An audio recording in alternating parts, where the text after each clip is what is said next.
All right, Barak Yahweh, Barak Yahweh Shai, Barak Yahweh, Barak Yahweh Shai, Barak Yahweh, Barak Yahweh Shai. Okay, double honors to the apostles of Great Millstone. All right, honest true brothers will be pushing this truth in sincerity throughout the four corners of the earth, and all praise unto Yahweh Shem Yahweh Shai. So I wanted to do this video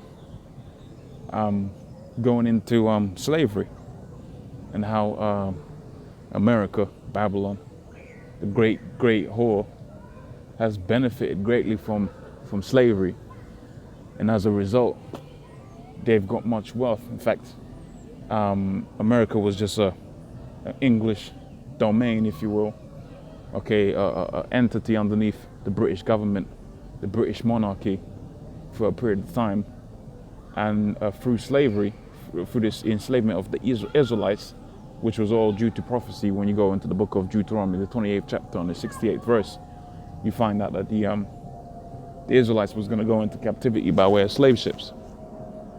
And as a result of that, they became the most dominant economic powerhouse on the face of the planet.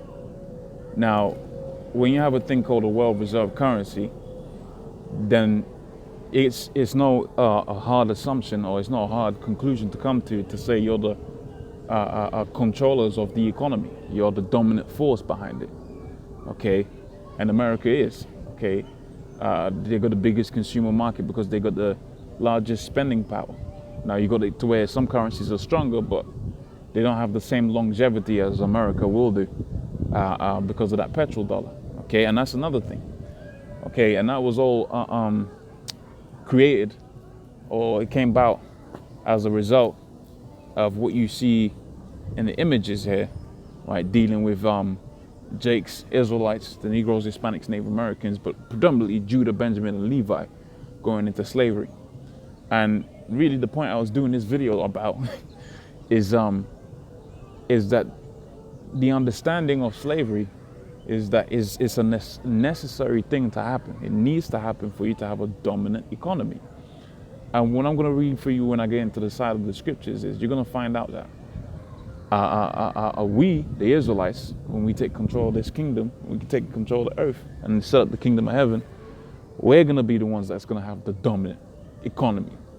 But how are we going to establish that dominant economy?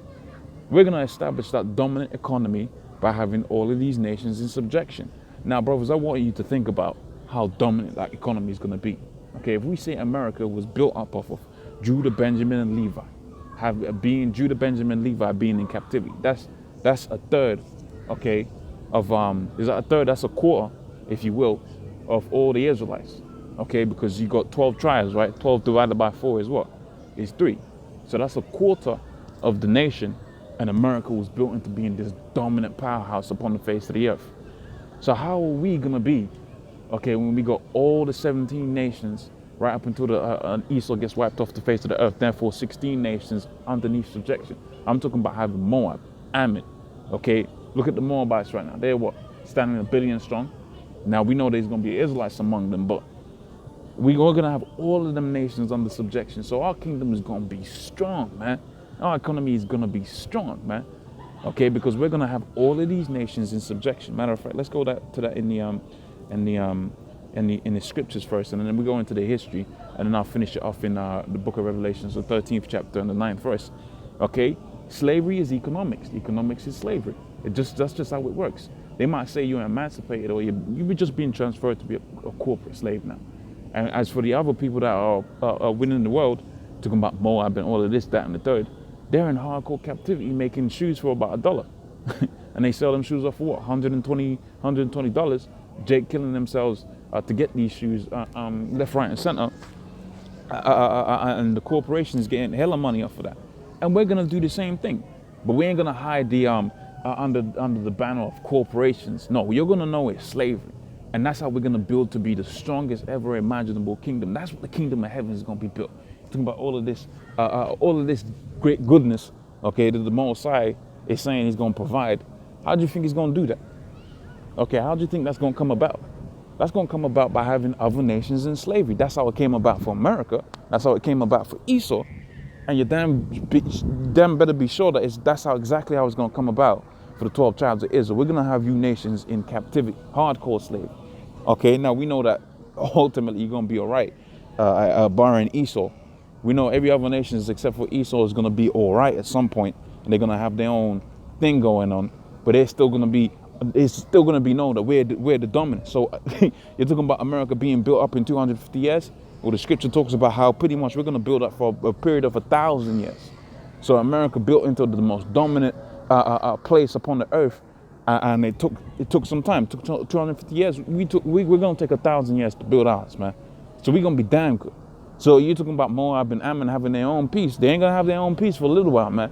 And that's where the period of time where the economics, okay, of building up a kingdom is gonna come into play, right? Just like how America was built. 250 years of hardcore slavery for the Negroes, Hispanics, Native Americans, but predominantly Judah, Benjamin, and Levi. Okay, that's what built America. But we're not just going to use 3 tribes out of the nation of Edom or Ammon or Moab. We're going to use all 17 nations to build up the kingdom of heaven, the kingdom of Israel. Okay, with King David with Yahushua, Yahushua at the top, King David underneath them, and or the house of David, and then the elected and everybody else. Okay, that's how we're gonna build, man, and we're gonna be strong, man, because we're gonna have 1,000 years of just unpaid labor force, just building up. So how dominant do you think we're gonna be? Okay, how dominant of an economic powerhouse do you think the Negroes, Hispanics, Native Americans are gonna be? And not only that, after that hardcore slavery is or balance, if you will, okay, vengeance has been established, and you've built our kingdom up, as pursuant to this scripture, you're still gonna find out that we're gonna be, you're gonna be tributaries unto us. You're gonna be paying us taxes, man.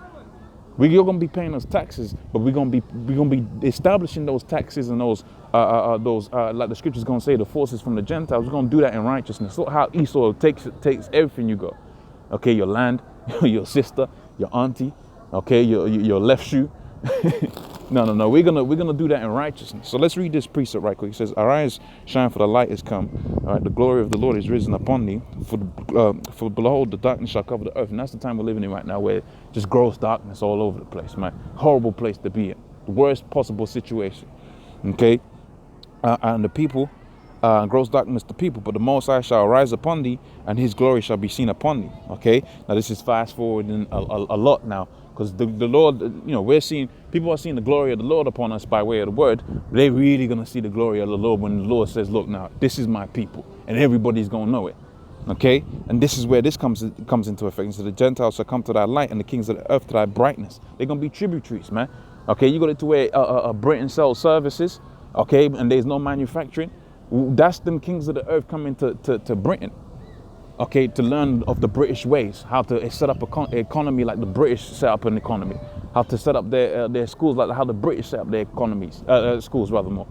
But we're going to do that in terms of righteousness, establishing the laws, statutes, commandments of the Most High first and foremost before we get into business, economics, and circular teachings, man, okay? Lift up thine head, thy eyes shall see, and all they gather themselves together, and they shall come to thee, and thy sons shall come from afar, and thy daughters, shall be nursed at thy side. Okay, and let's see if there's any more points I want in that. So pretty much that's the point I wanted in that precept. But let me go now to this article and just pull out a few points. Okay, so I just want to just look at the assumptions. Okay, it says some fundamental assumptions about the history of slavery and the history of the United States remains strangely unchanged. Okay, because you got some assumptions out there that America just got good and they got well off because they did some good maneuvering of business maneuvering. That's not the case. They became rich because they had Jake in captivity, hardcore captivity at that. That's how they made all their money, man. Okay, it says fundamental assumptions about the history of slavery in America and the history of the United States remain strangely unchanged. The first major assumption is that the economic systems, a way of producing and trading commodities, American slavery was fundamentally different from the rest of the modern economy and separate from it. It wasn't. You're talking about cotton trade. When you watch them movies, what them slaves doing? They was picking cotton, man. Okay, they was part of a bigger business system around them, man. They was working, man. Okay, they was catching hell. They was catching L's, hells. Okay, they was catching L's. Okay, um, let's carry on now. It says, and separate from it, it says the stories about industrialization emphasizes white immigrants and clever inventors, but they leave out cotton fields and slave labor. And that's how America was built up, man. Okay, you're talking about all of these major banks. All of these major banks, when you have old money and this, that, and the third, that old money is slave money, man. Catching hells, okay? Catching hells, man. Okay, and during the 19th century, a period in which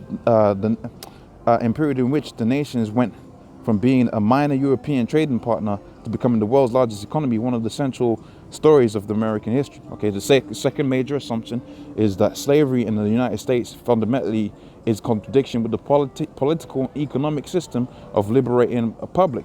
It says, and that inevitably the contradiction will be resolved in favor of the free labor North sooner than later.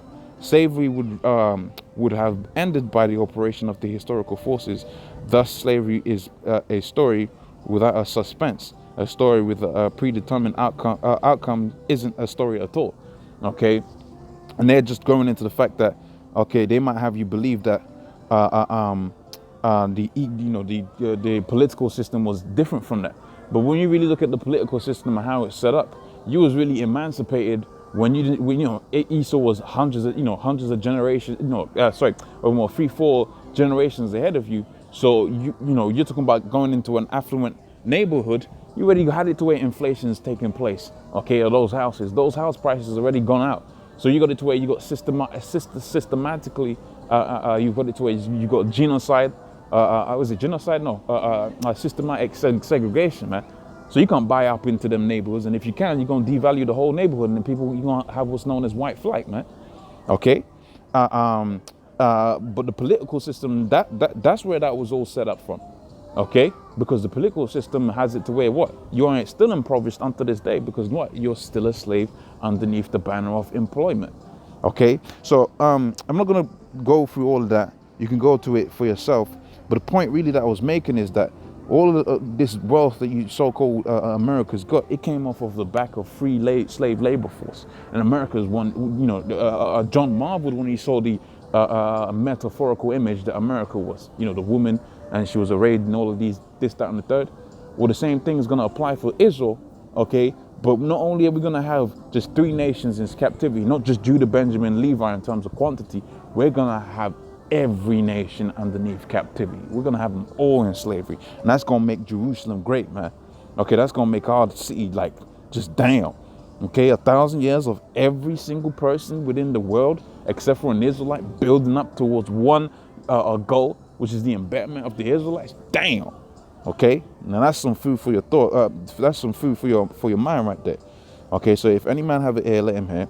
He that leadeth into captivity shall go into captivity. So all of the nations that we're talking about enslaving actually have had us in slavery at one point. Okay, you had the Arab slave trade. Okay, you had the Medo-Persians. They really had it to where, they inherited a kingdom where the Israelites were in slavery, but they liberated them. So for a period of time, they had us in slavery. Okay, you had it to where the Babylonians, they took us into captivity. Assyrians took the Native American Latin-speaking tribes into captivity. So they're all going to go into captivity. And plus, hey, man, just speaking a word against the Israelites means you're cursed. And what's more accursed than what? Than being in slavery. So just these other nations that look down upon us, they're going into captivity just for looking down upon us, man. Does not the scripture say within the book of Numbers, blessed are they that bless thee, O Jacob? Okay, and cursed are they that curse thee. It's a curse to go into captivity. It's a curse to go into slavery. That's why it's in the book of Deuteronomy 28th chapter, 68th verse. It's a curse. So these people are cursed just for looking down upon the men of the Lord when they're going into the word, man. Just for looking down on or just a bum nigger, and you got it to where Ammon or Moab looks down upon them. Well, guess what? That whole line is cursed. The whole family is cursed, and they're gonna go into captivity because them curses, they need to exist within the earth. Right now, they're upon us, but they're gonna go be transferred unto the heathens. It said, he that leadeth into captivity shall go into captivity. He that killeth with the sword must be killed with the sword. Here is the patience and the faith of the saints. So pretty much that's how Jerusalem, Israel is going to be built up, man. Okay, that's how we're going to get rich, hella rich. Because we're going to have not just Judah, Benjamin, and Levi, like how America had Judah, Benjamin, and Levi in captivity. No, just everybody's going to be slaves for a period of time, man. and then eventually they're going to get their own peace, but still become tributaries. You can read about that within the book of Isaiah, the 60th chapter. So that must say, all praise unto Yahweh Shem Yahshua. Lord's will, that was of edification. And Lord's will, we get to do this again. Okay, shalom.